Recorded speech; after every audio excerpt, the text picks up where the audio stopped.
Bonsoir à tout le monde et bienvenue à Conversation sur l'arthrite, comprendre les médicaments biosimilaires. Mon nom est François Bernard, je serai votre modérateur pour ce webinaire. Je suis gestionnaire de contenu à la Société de l'arthrite. Et ce soir, on a une présentation particulièrement spéciale parce qu'elle s'insère dans le cadre de septembre, mois de la sensibilisation à l'arthrite. Alors, on vous invite à visiter le site arthrite.ca pour voir tout ce qu'on a mis en œuvre pour combattre le flux de l'arthrite lors de ce mois qui est si important. Alors que de nombreuses provinces, dont le Québec, effectuent une transition vers les médicaments biosimilaires, de nombreuses personnes étant présentement sous médication biologique se retrouvent en situation de questionnement. Donc, qu'est-ce qui motive cette transition généralisée, mais surtout, est-ce que c'est une transition qui est sécuritaire? Et aussi, quels seront les impacts à prévoir pour les personnes qui seront touchées par cette nouvelle politique? C'est donc pour ces raisons qu'on a invité Régent Lemay, pharmacien, pour notre conférence de ce soir. Donc, M. Lemay a terminé ses études, prochaine diapo, next slide, a terminé ses études, next slide, en pharmacie à l'Université Laval en 1985 et a aussi œuvré dans l'industrie pharmaceutique par le passé, sans toutefois délaisser la pratique de pharmacien communautaire. Il est aujourd'hui propriétaire d'une pharmacie à Brownsburg-Chatham et est aussi chargé de cours, tuteur et clinicien associé à la faculté de pharmacie de l'Université de Montréal. À la suite de sa présentation, M. Lemay répondra à vos questions. Vous avez été nombreux à nous en envoyer. Et je vous rappelle que cette vidéoconférence est enregistrée et que tous les participants recevront un lien vers l'enregistrement d'ici quelques jours par courriel. Donc, avant de commencer, next slide, avant de commencer, voici quelques informations logistiques. Prochaine diapo, next slide. Donc, si vous éprouvez des difficultés techniques, envoyez un courriel à info@arthrite.ca. Pour ce qui est d'adresser vos questions à notre invité, cliquez sur « Questions-réponses » au bas de l'écran et nous essaierons de répondre au plus de questions possibles à la fin de la présentation. Et vous pouvez aussi cliquer sur la fenêtre « Converser » au bas de l'écran pour échanger avec les autres participants et avec la modératrice de la Société de l'arthrite ce soir qui sera Heather. Donc, pour quitter la boîte de questions ou de clavardage, vous n'avez qu'à cliquer sur l'icône rouge dans le coin gauche de la fenêtre. Prochaine diapo. Donc, permettez-moi de prendre un moment pour remercier notre commanditaire exclusif de la présentation, Organon, et nos commanditaires pour notre série de webinaires Conversations sur l'arthrite, Pfizer et Novartis. Alors, sans plus tarder, prochaine diapo, débutons cette conversation sur l'arthrite, comprendre les médicaments biosimilaires. Merci, M. Lemay, d'avoir accepté notre invitation ce soir. Alors, next slide. Pour prochaine question, on va commencer en vous posant la première question. Que sont les médicaments biosimilaires? Ouais, bonjour à tout le monde. Je remercie la Société d'arthrite de m'avoir invité à parler.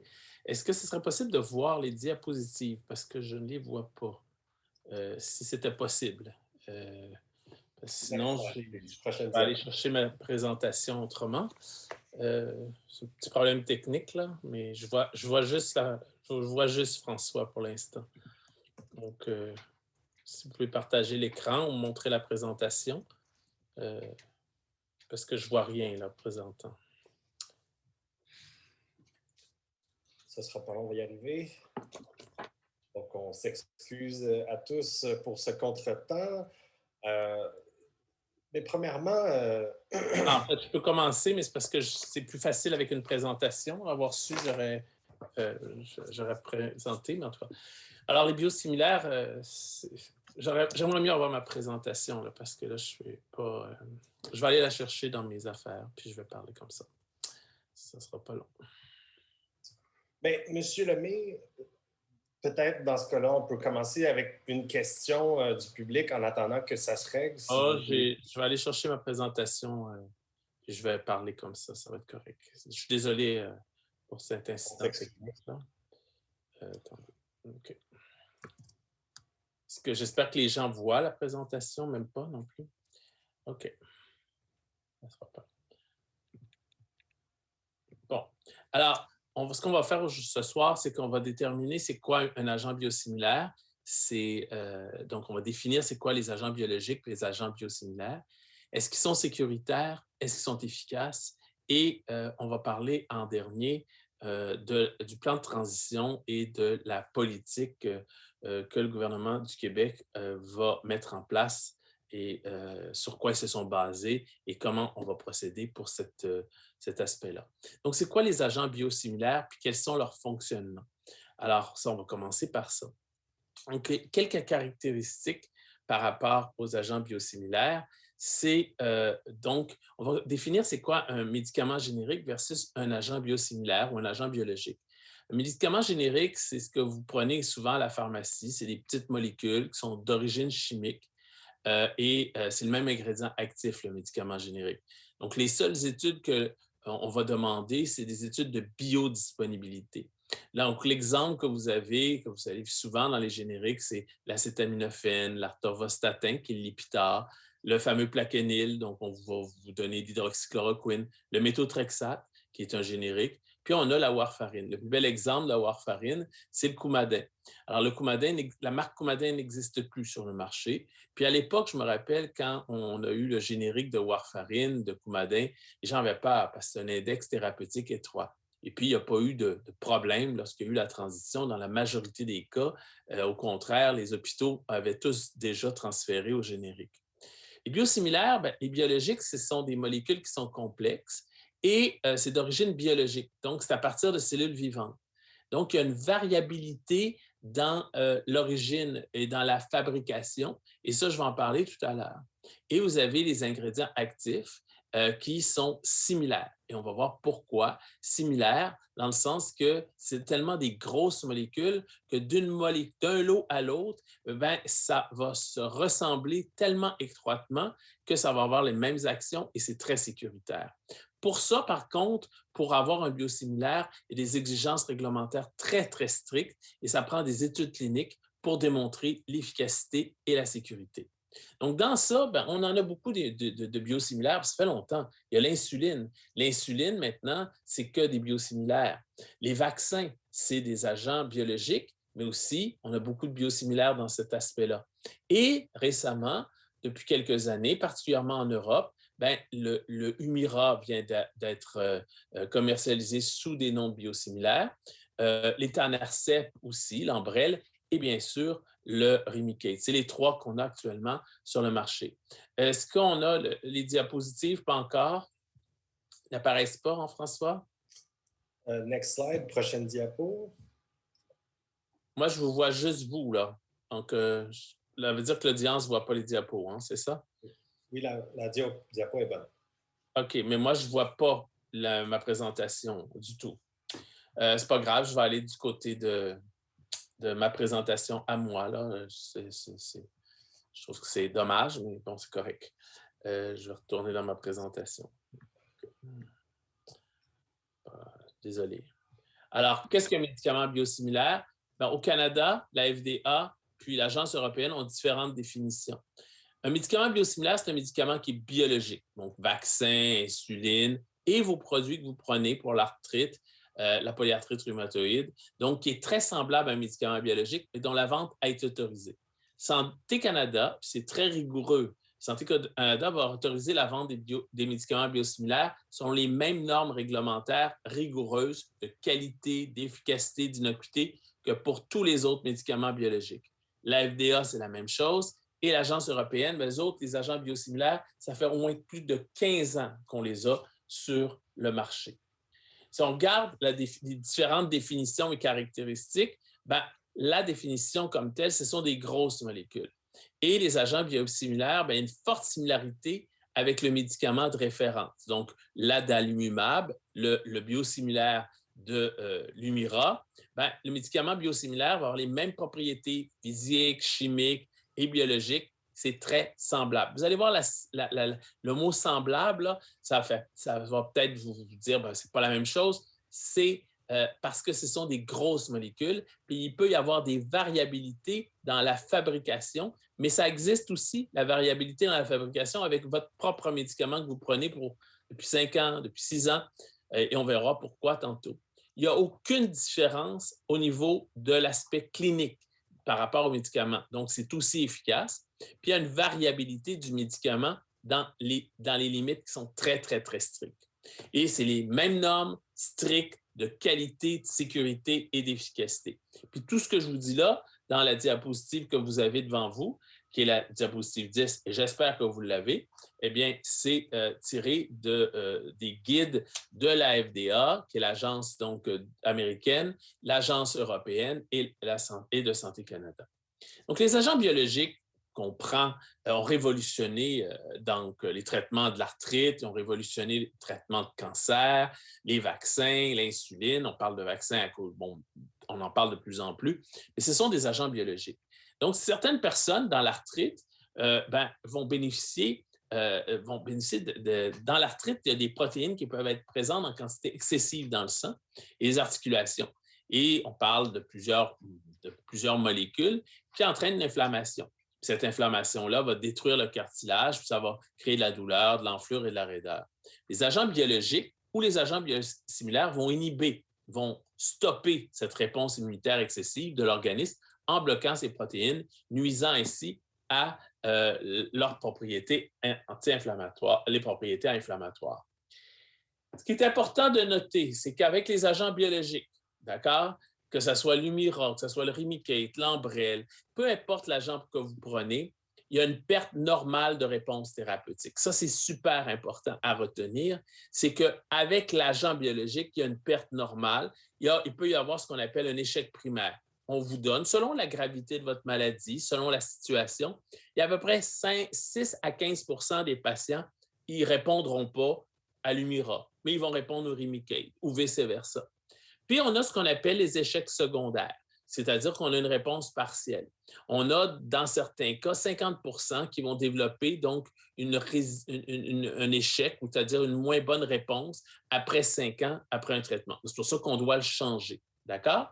Et ça, c'est avec les agents biologiques qu'on prend actuellement qui sont sur le marché. Donc, avec les biosimilaires, ça se peut qu'il y ait des médicaments qui répondent moins bien ou qui ne répondent pas selon la condition du patient ou d'autres facteurs. Je prends par exemple, le tabac va diminuer de façon importante la réponse aux agents biologiques comme tels et aussi aux agents biosimilaires.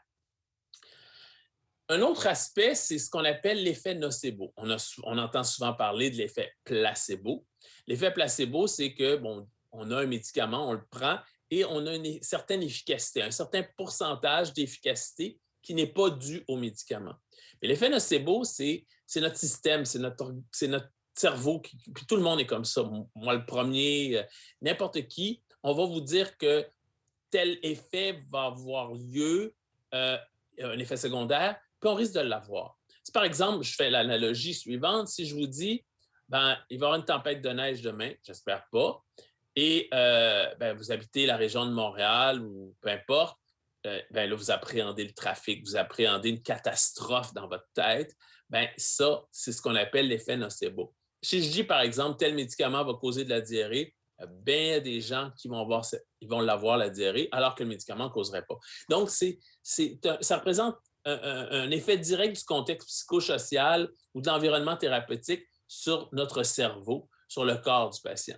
Donc, si on croit qu'un traitement n'aidera pas, ça n'aidera probablement pas le cas.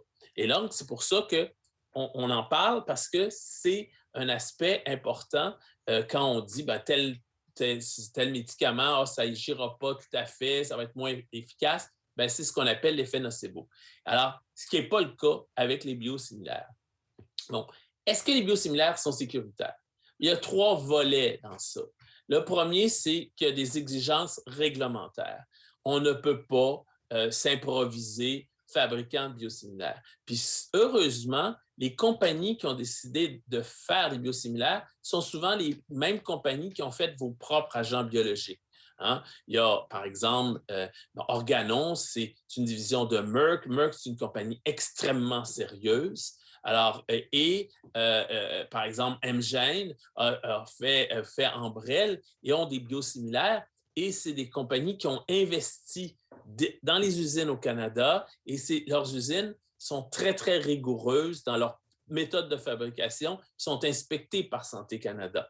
Donc, un avantage de ces exigences réglementaires-là, c'est en sorte qu'avec les biosimilaires, le risque d'avoir des pénuries de médicaments comme on a, ou des backorders comme on appelle en pharmacie, là, des ruptures de stock, ça, vous risquez d'en avoir beaucoup moins, presque pas. Il n'y en a pas en historique actuellement. Il y a un concept super important, c'est que quand on fait un agent biologique, on le reproduit, il y a une variabilité par rapport à la recette initiale.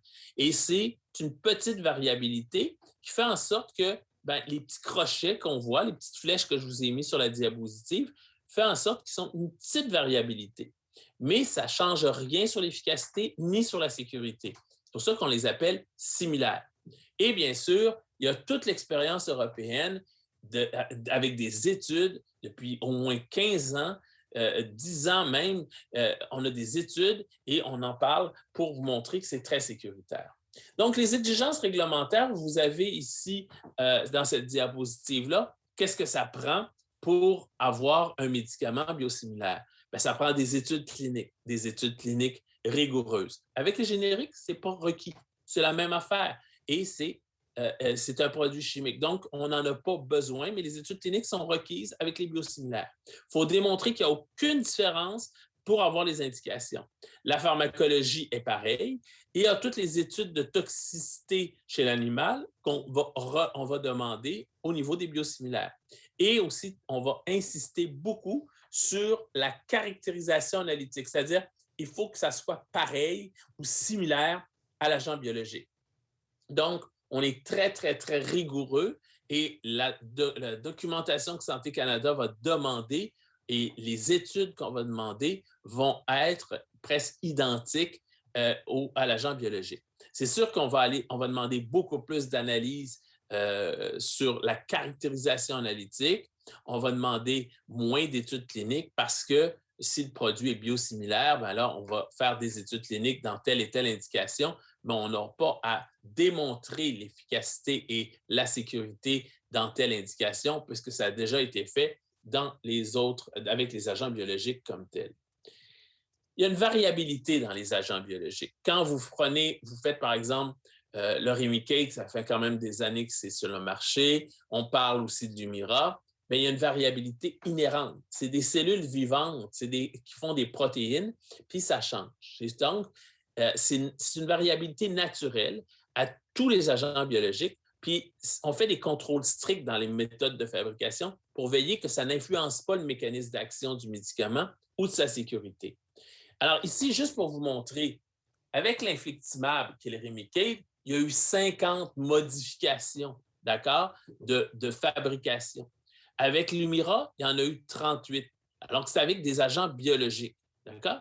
Mais vous prenez probablement que l'agent biologique que vous avez pris il y a 5 ans, mais il est similaire. Vous avez probablement pris des biosimilaires, mais c'était des agents biologiques, la marque Remicade. Bien, la marque Remicade, au fil des ans, bien, ça devient similaire avec sa fabrication. Je vous mets une analogie pour tout ça, pour que vous compreniez bien.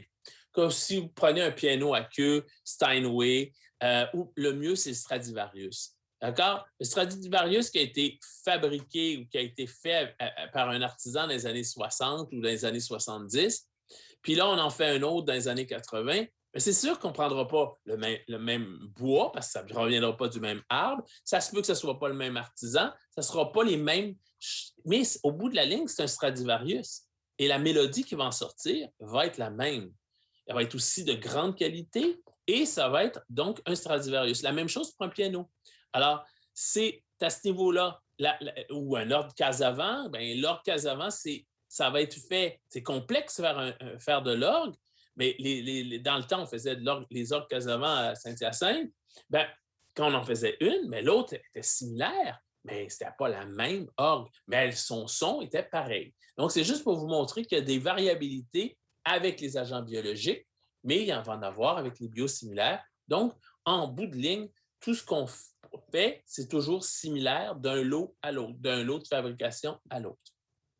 L'expérience européenne, elle est énorme au fil des années. Depuis 12 ans, il y a eu 46 biosimilaires qui ont été approuvés et il n'y a eu aucun problème, aucun effet secondaire différent qu'avec les agents biologiques. Il n'y a pas eu de ce qu'on appelle des problèmes de sécurité ni des problèmes d'efficacité. Ça a super bien été. Et d'ailleurs, en Europe, on a approuvé plusieurs agents mais on a démontré, dès qu'on a commencé à approuver les agents, on a fait des études avec plusieurs patients, des milliers de patients. Et par exemple, ce n'était même pas subventionné par les compagnies pharmaceutiques. Donc, il n'y avait pas de biais. En Norvège, par exemple, au Danemark, en Allemagne, dans les Pays-Bas, on a documenté, on a dit, à partir de telle date, on change au biosimilaire. Ça fait 10 ans de ça.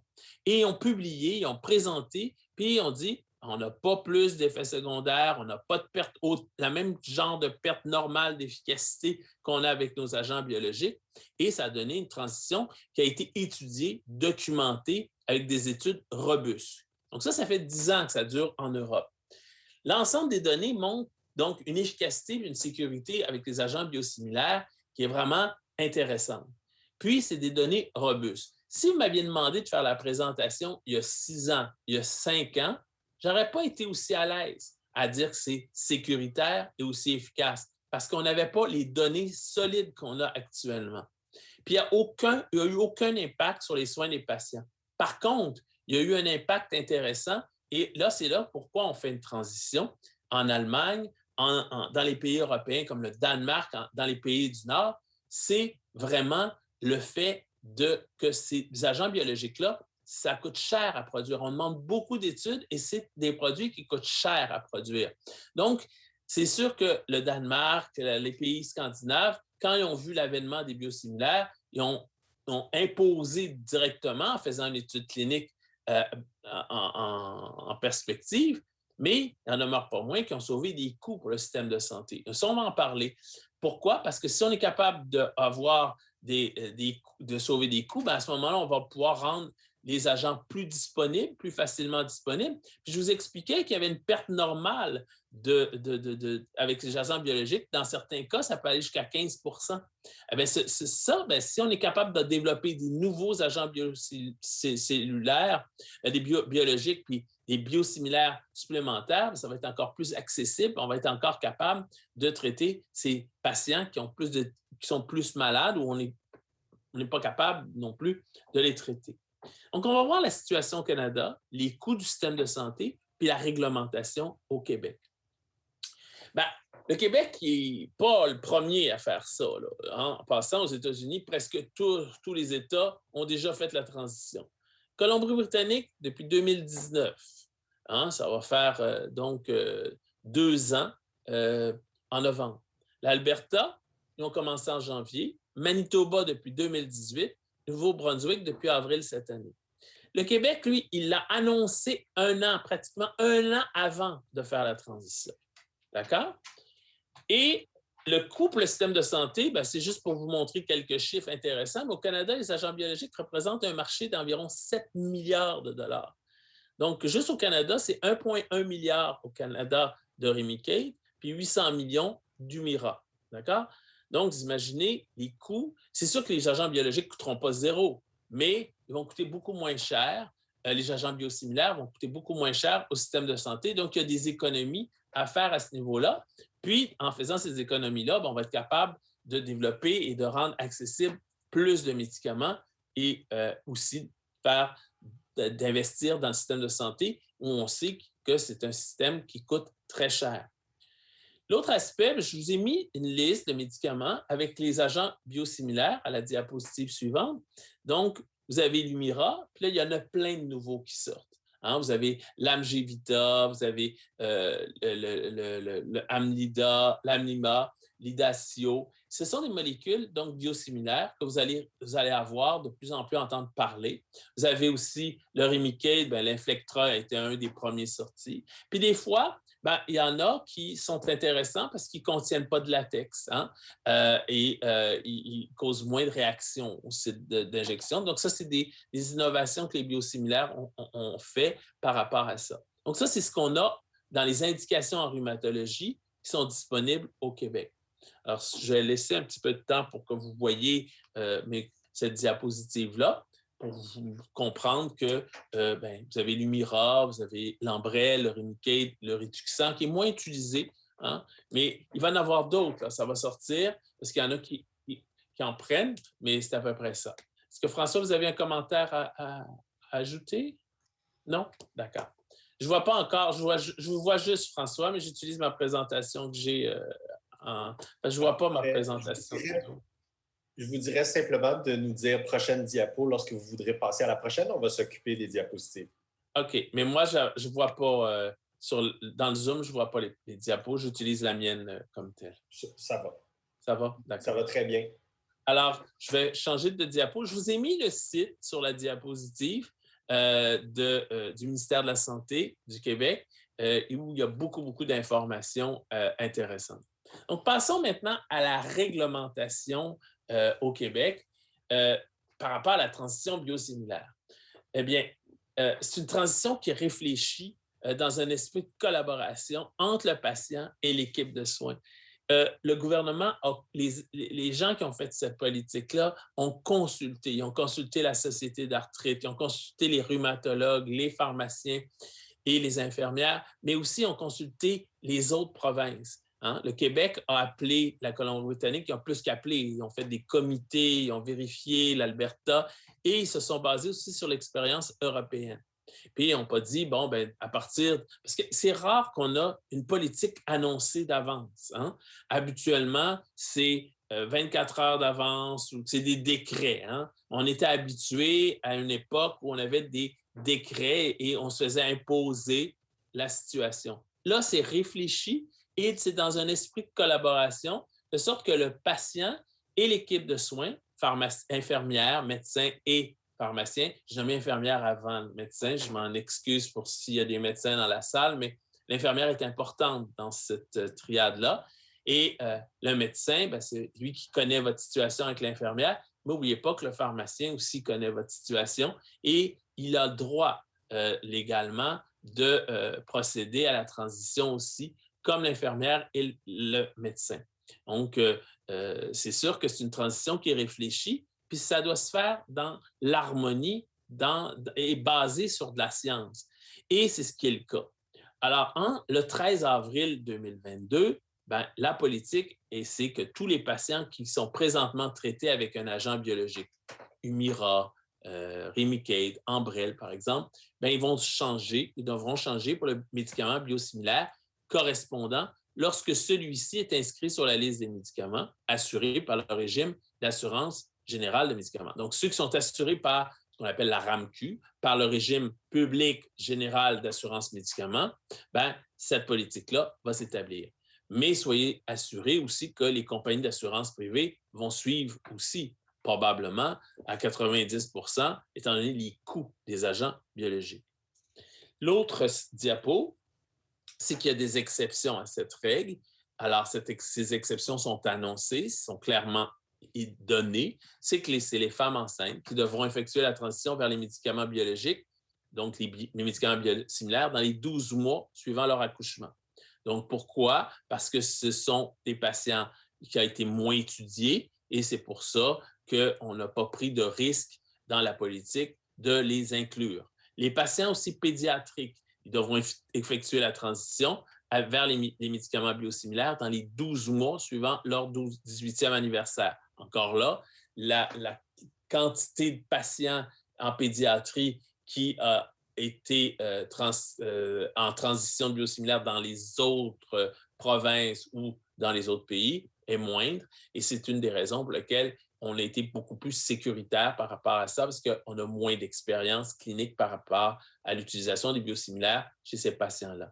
Et ceux qui ont eu, quand je parle d'échec thérapeutique, c'est que ceux qui n'ont pas eu de réponse thérapeutique, eh bien là, ou plus avec un médicament biologique utilisé pour la même maladie, vont être exclus de la transition.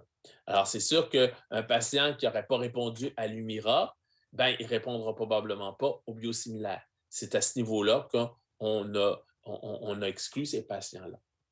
Donc, c'est une transition qui se fait dans l'harmonie, qui s'est faite dans la consultation. Et d'ailleurs, le fait que la Société d'arthrite a été impliquée, qui ont été consultés, ben, ils nous ont demandé de faire une présentation pour vous ce soir à cet égard. Il va y avoir aussi beaucoup de documents et de supports qui vont être faits à ce niveau-là. La collaboration patient-équipe de soins, elle est importante. Donc, posez des questions à votre pharmacien, à votre infirmière et à votre médecin, et ça va se faire dans un esprit de collaboration. Il y a aussi que dans le transfert vers les biosimilaires, il y en a qui sont inquiets. Est-ce que je vais perdre mes programmes de soutien de patients? Toutes les compagnies biosimilaires ont des programmes de soutien de patients. C'était une des conditions que le gouvernement imposait et c'est une des conditions pour autoriser un médicament biosimilaire. Toutes les compagnies ont des programmes de soutien de patients. La seule chose, ça risque d'être un autre programme si on passe au biosimilaire.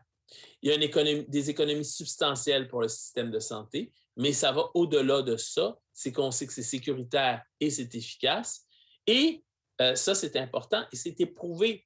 C'est rare que l'efficacité et la sécurité des agents, comme des agents biosimilaires, des génériques, on n'a pas autant d'études, mais là, c'est prouvé par des études sérieuses, robustes. Générique, ça prend juste on sait que c'est sécuritaire, c'est le même ingrédient, c'est facile à reproduire, mais ça demande juste des études de biodisponibilité, c'est-à-dire le devenir du médicament dans le sang doit être le même du médicament original que le médicament générique, alors que le biosimilaire, on demande des études cliniques, on demande un paquet de données. Et l'expérience antérieure dans les autres pays, que ce soit en Europe, que ce soit aux États-Unis, dans les autres provinces à date, ont été des succès. Mais l'avantage du Québec, c'est qu'on l'a su 1 an d'avance et ça se fait dans l'harmonie et ça a été réfléchi. Donc, j'ai été peut-être un peu vite en mon débit. J'espère que je n'ai pas été trop rapide, étant donné que je n'avais pas les diapositives, donc je suis allé un petit peu plus rapide, mais ça va vous donner plus de questions et puis je peux répondre à toutes vos questions. Ça va me faire plaisir. Donc, je vous remercie beaucoup par rapport à tout ça.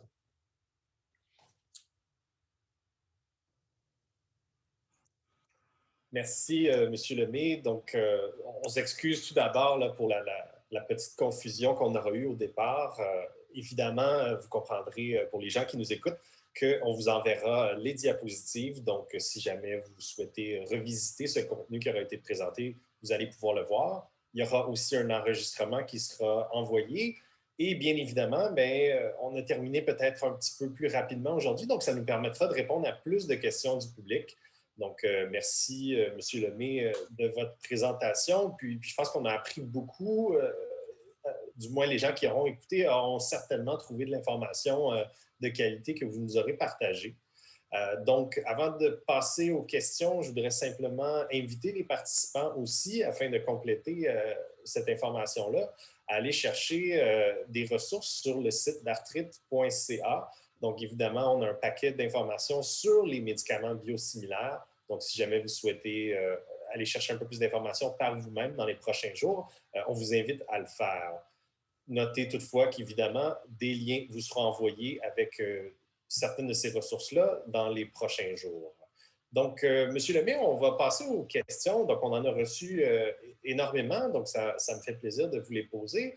Premièrement, je pense que la plus grande crainte que les gens peuvent avoir, et je sais que vous en avez parlé, mais qu'est-ce qui se passe pour une personne pour qui la transition ne s'effectuerait pas de façon que ça ne se passe pas bien, donc pour quelqu'un qui a de la difficulté à s'adapter? Quels sont les recours et quelles sont les étapes à suivre à ce niveau-là?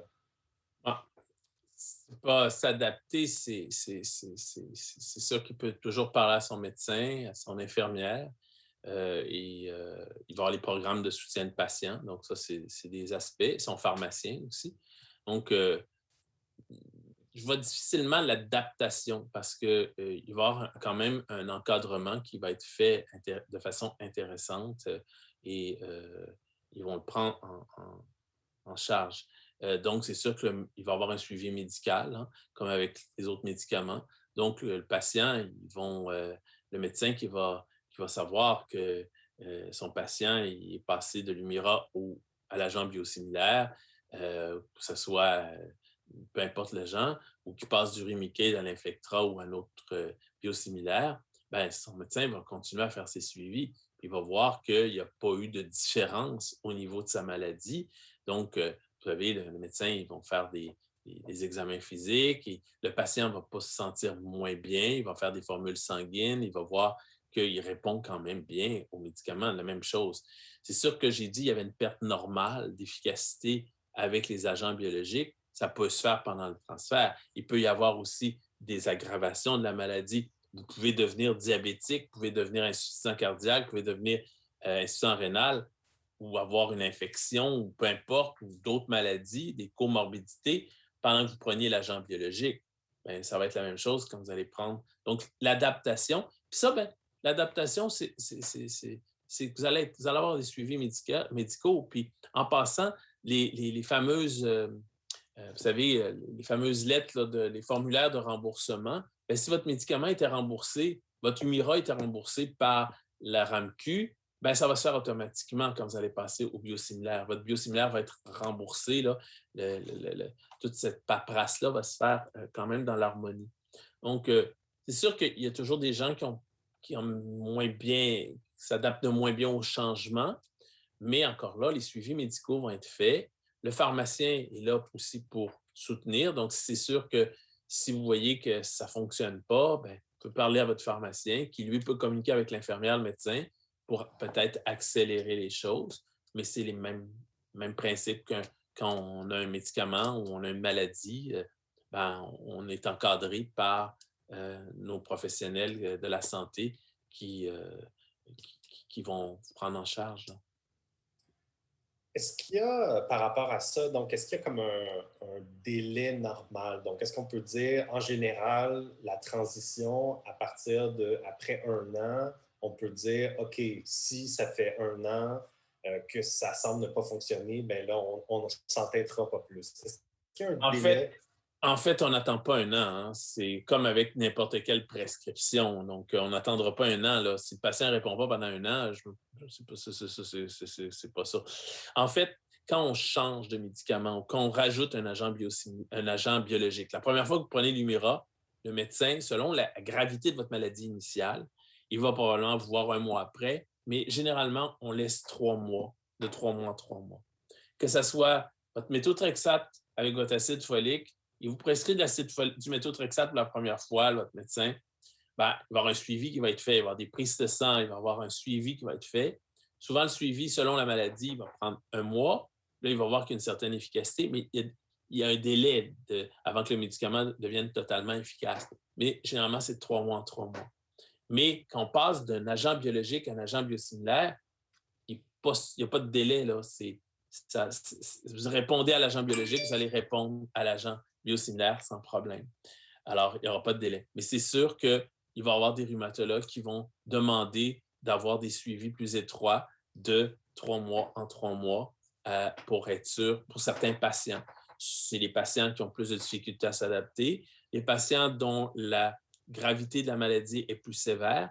Et ça, les rhumatologues les connaissent, leurs patients qui sont un petit peu plus difficiles à contrôler, à équilibrer. Mais si vous êtes bien équilibré avec un biologique, bien, vous allez continuer. Hein. La transition va se faire très, très, très simple et les patients, en général, ne verront pas de différence sur l'efficacité et encore moins sur la sécurité. Ils n'en verront pas de différence.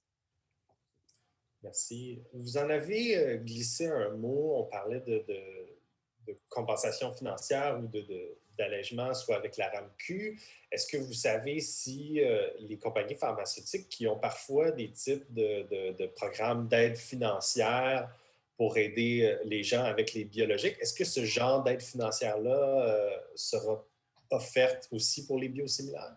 Ben, vous savez que le gouvernement travaille là-dessus parce que c'est au niveau de la fiscalité et aussi c'est au niveau de l'universalité des soins. Alors, il y a des catégories de patients qui en bénéficient, puis il y en a d'autres qui n'en bénéficient pas, d'autres maladies. Donc, le gouvernement veut être plus équitable possible par rapport à ça. Et il y a aussi toute la question de la fiscalité par rapport à ça. Est-ce que ça devient un avantage fiscal ou pas? Donc, ça, je ne rentrerai pas dans les détails parce que je ne les connais pas, mais je sais que les différents niveaux de gouvernement, que ce soit fédéral ou provincial et à travers les provinces. Je sais que cette année, le 15 avril 2021, ils ont mis des freins par rapport à ça parce qu'il y avait des compensations financières qui allaient au-delà de ce qui était permis. Il va y avoir encore, pour des raisons humanitaires, pour des raisons particulières, c'est sûr qu'il va y avoir des aides financières qui vont, mais tout ce qui est modalité par rapport à ça, je ne pourrais pas m'avancer parce que je ne sais pas ce qu'il va y avoir comme politique, mais c'est du recours plus, non pas du ministère de la Santé, non pas des assurances privées, ni des compagnies pharmaceutiques, mais ça va être plus du recours de la fiscalité, donc ministre des Finances et compagnie. Donc, je ne pourrais pas vous le dire comme tel. D'accord, mais on apprécie tout de même. Je pense que vous avez quand même un doigt sur le pouls, donc vous pouvez nous informer un peu de peut-être ce qui sera discuté. Une autre question qu'on nous pose, c'est à savoir, est-ce que tous les médicaments biologiques et biosimilaires doivent être injectés? Est-ce qu'il y en a qui existent sous forme diverses, que ce soit comprimé ou autre? Non, pas encore, parce que ce sont des molécules extrêmement complexes. À ma connaissance, non. Je n'ai pas encore vu de... peut-être que la recherche va le faire un jour, mais à l'heure actuelle, ce sont que des injections, que ce soit sous-cutanées ou... sont presque toutes sous-cutanées, ou l'ensemble sont sous-cutanées. Il y a une intraveineuse, mais il a la forme sous-cutanée maintenant. Donc, c'est des injections que le patient peut faire lui-même maintenant. Ça se fait bien. Il peut demander à son pharmacien de lui montrer comment s'injecter, son infirmière. Les programmes de soutien de patients aussi vont continuer pour certains patients. Vous savez, il y avait des infirmières qui allaient dans les régions, qui allaient sur place pour le faire. Ça va sûrement continuer. Mais non, à ma connaissance, il n'y a pas d'autres formes pharmaceutiques que les injections, que ce soit des vaccins, l'insuline. L'insuline, il y avait eu des études, l'insuline inhalée, des études l'insuline orale, mais ça n'a jamais été... il y a de la recherche qui a été faite, mais c'est jamais allé aussi loin que ça. Au niveau du cancer, c'est la même chose. Les agents biologiques sont des grosses molécules, c'est complexe et c'est difficile à reproduire. Puis c'est pour ça que c'est injectable souvent. D'accord. On sait que pour les médicaments biologiques, il y a parfois des effets secondaires qui sont assez probants. Est-ce que les biosimilaires, c'est le même genre d'effet secondaire avec la même peut-être intensité ou vraiment le fait que ce soit un médicament différent va amener un lot différent d'effets secondaires? Alors, ce pas des médicaments différents, c'est des médicaments qui sont similaires. Donc, je corrige là-dessus, c'est vraiment pas des médicaments différents. Probablement que le Remicade que vous avez pris, le Humira que vous prenez depuis 5 ans, c'est un biosimilaire parce qu'il y a de la variabilité dans la fabrication. Rappelez-vous du Stradivarius là, que je vous ai donné. Alors, puis c'est à peu près la même chose parce que le Stradivarius coûte cher, un agent biologique aussi, d'accord? Mais un effet secondaire avec un agent biologique, c'est sûr qu'il va falloir être prudent. Il va falloir avoir un statut vaccinal à jour. Donc, là, la vaccination pour l'influenza, la grippe va commencer, le pneumocoque, le zona. Avant de donner un biosimilaire ou avant de donner un agent biologique, on s'assure que nos patients sont vaccinés. Parce que ce sont des médicaments qui diminuent l'immunité. Donc, que ce soit biologique ou biosimilaire, il va falloir être prudent par rapport à ça. Il faut être vacciné pour la COVID aussi quand on prend un agent biologique. Il n'y a aucune interaction là. Il faut le faire. Il n'y a pas de problème à donner la vaccination avec ces patients-là. Donc, ça, c'est sûr, pneumocoque, bon, on va recommencer à voyager, ces choses-là. Les infections, le pharmacien est au courant de tout ça, des avis à faire par rapport à ça. Avant une chirurgie aussi, certaines chirurgies, il va falloir, ça va être les mêmes précautions. Et les effets secondaires, il y en a peu avec les agents biologiques et il y en a peu en général. Les douleurs au site d'injection, ça, c'est la technique d'administration. Il y en a qui ont plus de sensibilité que d'autres. Ça va être plus de donner la seringue pré-remplie. Mais ça, ce qu'on avait fait quand on a un patient qui est plus sensible que l'autre, on le sait avec l'agent biologique, mais on va le faire la même chose avec l'agent biosimilaire. Parfait. Vous avez parlé de vaccination. Évidemment, on a eu plusieurs questions par rapport à la vaccination pour la COVID. Est-ce qu'il y a des recommandations spécifiques par rapport aux gens, soit qui seraient en attente de leur vaccin et qui feront cette transition-là vers les biosimilaires? Absolument aucun problème. C'est clair, on doit vacciner nos patients, et puis qu'ils soient biologiques ou biosimilaires. Regardez, en Scandinavie, en Europe, on a vacciné les patients et puis on n'a eu aucun problème. Aux États-Unis, ils sont presque tous sur des biosimilaires aussi. Colombie-Britannique, bon, je ne citerai pas l'Alberta parce qu'ils sont moins vaccinés peut-être, ils ont moins de couverture vaccinale, là. Mais Non, on doit se faire vacciner pour la COVID. Quand on prend, en principe, on devrait tous se faire vacciner contre la COVID-19, mais quand on prend un agent biologique ou un agent biosimilaire, raison de plus pour se faire vacciner. Est-ce qu'il est à prévoir d'autres similaires de certains autres types de médications pour l'arthrite? Oui, oui, oui, c'est sûr qu'il va y avoir des agents biosimilaires pour tous les autres que vous avez, que ce soit Symphony, que ce soit. C'est en gros, gros, gros développement. Donc, tout ce qu'on. Là, j'en ai nommé 4, mais éventuellement, on va tous les avoir. Et c'est sûr que quand on regarde les autres agents qui sont des comprimés, ce ne sont pas des agents biologiques, alors qui sont utilisés. Là, à ce moment-là, ça va être des génériques qui vont sortir. D'accord? Je pense aux algences ou des choses comme ça, mais ça va prendre un certain temps là, avant que ça arrive. Peut-être on peut rappeler la date à laquelle la transition devra prendre effet rapidement? C'est le 13 avril 2022. 2022. Donc, c'est à peu près 6 mois, quelques jours. Parfait. Est-ce qu'il y a d'autres types d'effets, que ce soit au niveau sanguin? Est-ce qu'il y a d'autres types d'effets qu'on a pu apercevoir avec ce type de médication-là, ou c'est vraiment tous les tests ont été faits et tous les tests ont été concluants que c'est une transition qui est sécuritaire? C'est une transition qui est sécuritaire. C'est les mêmes effets, c'est la même efficacité, c'est la même sécurité. Donc, c'est la même chose. Parfait. Et peut-être en terminant, pour une personne qui nous écoute, qui peut-être se sent un peu, qui trouve ça intense, donc ce qui se passe. Donc, quelqu'un qui est confortable avec sa médication et qui est peut-être pas très à l'aise de faire cette transition-là, qu'est-ce que vous dites à ces gens-là pour les rassurer? Parlez à votre équipe de soins, votre pharmacien. Les pharmaciens ils ont des formations, je vais en donner des formations. On a eu une la semaine passée, il va y en avoir des formations. Il y a les infirmières qui ont des formations, puis les médecins aussi. Les rhumatologues sont très à l'affût. Prenez rendez-vous, parlez-en. Ayez pas peur de parler à votre médecin, votre pharmacien, votre infirmière, puis dites vos préoccupations, puis ils vont vous donner les arguments ou vont vous rassurer. D'accord? Ils vous connaissent, ils savent qui vous êtes. On sait que. Moi, j'en ai des patients qui sont sur l'Humira, puis sont sur le Remicade, puis j'en ai commencé à leur en glisser un mot. Et c'est sûr que j'en ai qui sont un petit peu plus anxieux, mais sont anxieux en général. Moi, personnellement, j'ai ce côté-là, peut-être parce que c'est un côté de scientifique, mais je suis toujours suspicieux au début, puis des fois, je suis inquiet. Mais quand je vois tout ce qui est en arrière des agents biologiques et des biosimilaires, ben non, je ne suis pas inquiet. Mais c'est sûr que je ne prendrai pas n'importe quoi, n'importe quand, n'importe comment. Mais c'est la même chose avec mes patients. Si je n'ai pas de problème à leur dire, vous allez passer au biosimilaire, je vous dis, garantis que c'est sécuritaire et c'est efficace. Parce qu'il y a une expérience, il y a des études robustes, mais c'est sûr qu'il faut que le patient parle, pose des questions.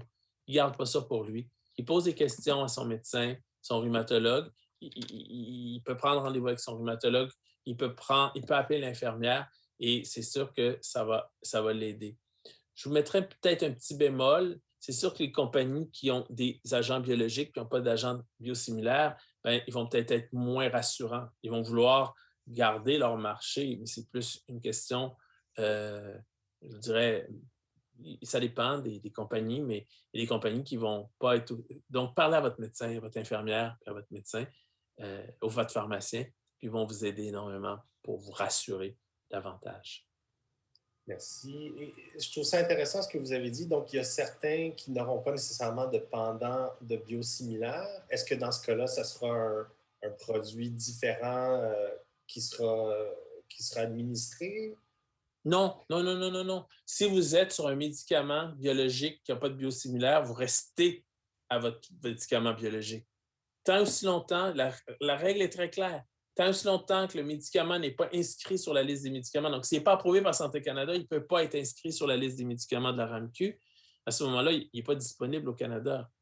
Donc, la journée qui va être disponible, là, il va faire l'objet d'une demande au gouvernement provincial et c'est à ce niveau-là qu'il pourra rentrer dans la politique automatiquement. Et pensez aussi que les politiques de biosimilaires ou de substitution, comme on peut appeler comme ça, c'est du recours, puis là, je ne parle pas de politique, là, mais on entend parler ces temps-ci, c'est les compétences provinciales. C'est pour ça que le fédéral ne s'implique. Le fédéral, lui, Santé Canada, c'est fédéral, lui, il décide, je l'autorise sur le territoire canadien. Mais pour les questions de remboursement, questions de politique de transition, c'est aux provinces à décider. Et c'est de juridiction provinciale. Alors, c'est pour ça que le Québec, il n'est pas allé tout de suite. Il a attendu de voir ce qui se passait ailleurs. Puis c'est rare que ça se fait de façon réfléchie, mais en consultation. Des fois, on sait, des fois, les politiques qui viennent du gouvernement des fois sont un petit peu, c'est un petit peu cavalier. Mais là, dans ce cas-là, pas du tout, pas du tout, pas du tout. Ils ont consulté, ils ont réfléchi, puis ils le font dans une question d'harmonie, de collaboration. Et puis, c'est basé sur de la science. C'est basé sur des études avec des vrais patients. C'est pas juste une étude clinique, là. Ce qui s'est passé au Danemark, ce qui s'est passé en Scandinavie, en Allemagne, dans les Pays-Bas, ils ont pris tous leurs patients, des 80 000 patients, des 52 000 patients, dans toutes les indications possibles, puis on dit, OK, on a notre biosimilaire, on va étudier, on va documenter notre transition. Mais ça, là, ça s'est fait dans l'harmonie là-bas, mais ça n'a pas été subventionné par les compagnies pharmaceutiques, il n'y a pas eu de biais, c'est le gouvernement de là-bas qui a décidé qu'ils ont tout colligé, efficacité, sécurité, à tous les niveaux. Ils n'ont pas rien vu de majeur. Donc, c'est pour ça que je vous dis, ils n'ont rien. C'est exactement si on avait continué avec les agents biologiques, mais c'était des biosimilaires. Donc, j'espère que j'ai répondu à cette interrogation et à cette crainte qu'on a dans les changements. Je sais qu'un changement, c'est pas toujours agréable parce qu'on a une crainte, on a un sentiment, on a un effet nocebo dans les changements.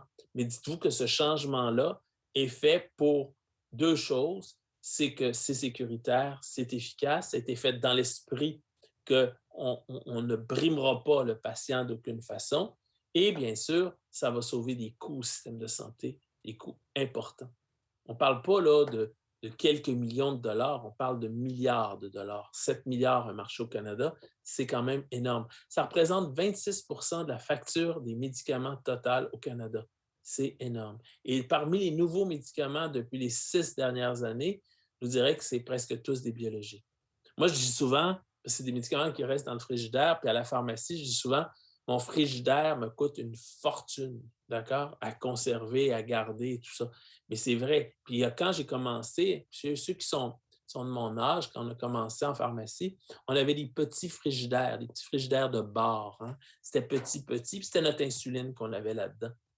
Mais maintenant, on n'a plus le droit. Alors, des pharmaciens nous ont dit, bien, ça prend des frigidaires contrôlés avec une température contrôlée, des frigidaires biologiques. Et c'est ça qui a fait que, et là maintenant, on a nos agents biologiques qui sont, et la chaîne de froid et tout ça. Et l'autre chose pour rassurer les patients, c'est des compagnies sérieuses qui s'occupent des biosimilaires. Et ça, c'est important parce que c'est les mêmes compagnies souvent qui ont fait les biologiques et qui ont décidé de faire la transition.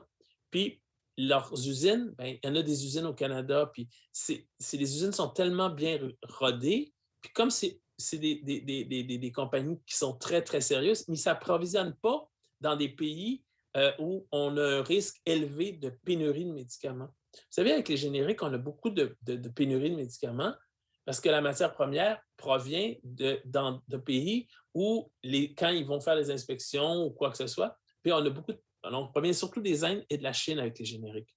On a beaucoup de pénurie de médicaments. Avec les biologiques, vous n'aurez pas cet enjeu-là.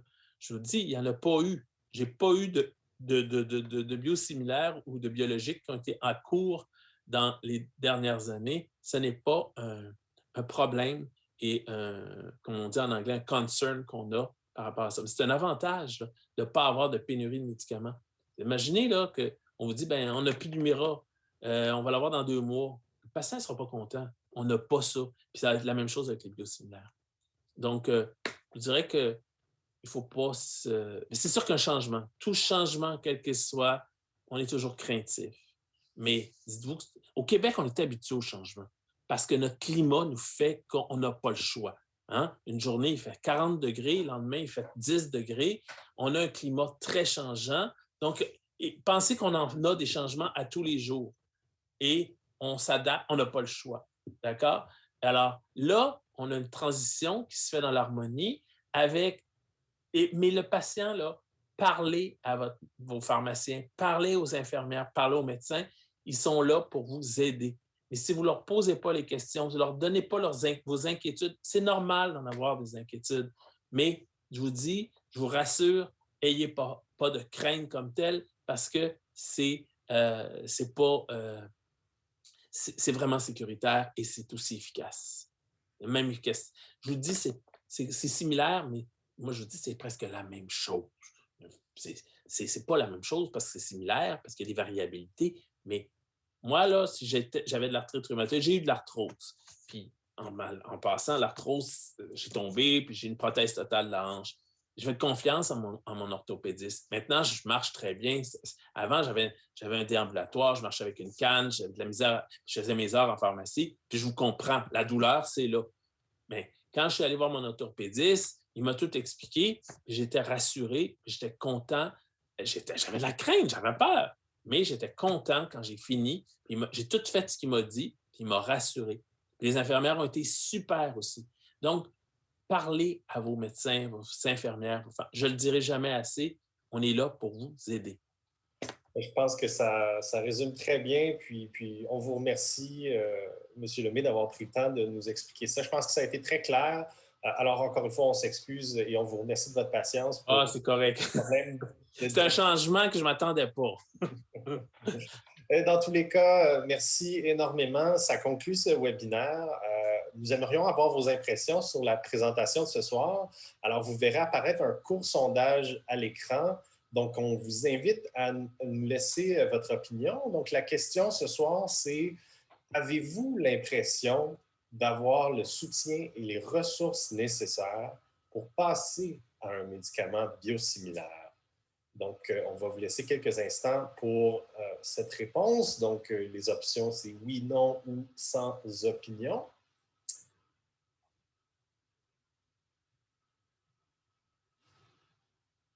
Et puis, pour ceux qui n'arriveraient pas à répondre au sondage ou qui aimeraient nous donner des commentaires plus complets, sachez qu'un sondage plus étoffé vous sera envoyé avec l'enregistrement de la présentation d'ici quelques jours.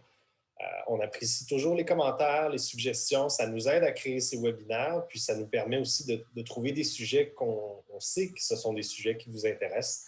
Alors, on vous invite à répondre à ce sondage qui vous sera envoyé dans les prochains jours. Encore une fois, on remercie notre commanditaire exclusif pour la présentation, Organon, et nos commanditaires pour notre série de webinaires Conversation sur l'arthrite, Pfizer et Novartis, qui ont rendu cette présentation possible. D'ailleurs, notre commanditaire exclusif, Organon, vous invite à une session d'information avec Laurie Plamondon-Lemieux, qui est infirmière, le jeudi 14 octobre à 18h, où elle répondra à d'autres questions sur les biosimilaires. Vous allez recevoir un lien pour vous y inscrire dès demain et ça sera envoyé en suivi à cette présentation. On vous invite aussi, si vous êtes capable de le faire, à soutenir les efforts de la Société de l'arthrite afin de créer des ressources qui vous aident à bien gérer la maladie. Si c'est possible, on vous invite à faire un don en visitant arthrite.ca/donner. Donc voilà ce qui conclut notre présentation de ce soir, des conversations sur l'arthrite, comprendre les médicaments biosimilaires. En mon nom et au nom de toute l'équipe, merci d'avoir été des nôtres, puis on vous souhaite une bonne fin de soirée. Bonsoir. Merci.